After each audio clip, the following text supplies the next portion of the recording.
pre-construction meeting idinaos para sa PRDP Scale-Up I-Build subproject sa Aurora. Idinaos ngayong Setyembre 2 ang pre-construction meeting para sa Philippine Rural Development Project Scale-Up I-Build subproject Improvement of Salay Cadayacan Farm to Market Road sa Conference Hall ng Capitol Building Annex, Baler, Aurora. Sa mensahe ng pagbati na ibinahagi sa katauhan ni Ginoong Renante K. Tolentino Jr., Executive Assistant 4, ipinahayag ni Governor Renante A. Tolentino ang suporta ng pamahalang panlalawigan sa proyektong layong magbigay ng mas maayos at mas ligtas na daan para sa mga magsasaka at residente. Ang proyekto ay may haba na 3.75 kilometers at may kabuuang pondong 109,245,000 pesos. Kabilang sa mga dumalo ang mga opisyal ng Barangay Cadayacan, Maria Aurora at Barangay Salay sa bayan ng Dipakulaw, kinatawan mula sa DSB Construction and Supply Incorporated na siyang kontraktor ng proyekto at ang Provincial Project Management and Implementation Unit. Ilan sa mga pangunahing paksang na talakay ay ang project information at overview, kabilang ang general conditions of the contract, obligasyon ng contractor at usapin sa slippage, liquidated damages, termination, variation order at suspension na tinalakay ni Engineer Don Santiago at Engineer Michael Angelo Maglake.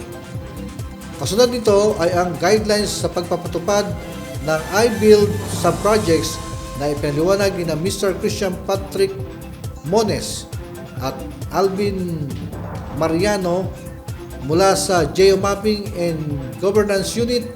Tinalakay naman ni Peter Gonzalez at Prince Roy Cruz mula sa Social and Environmental Safeguard Unit ang Grievance Redress Mechanism, Construction Safety at Health Guidelines.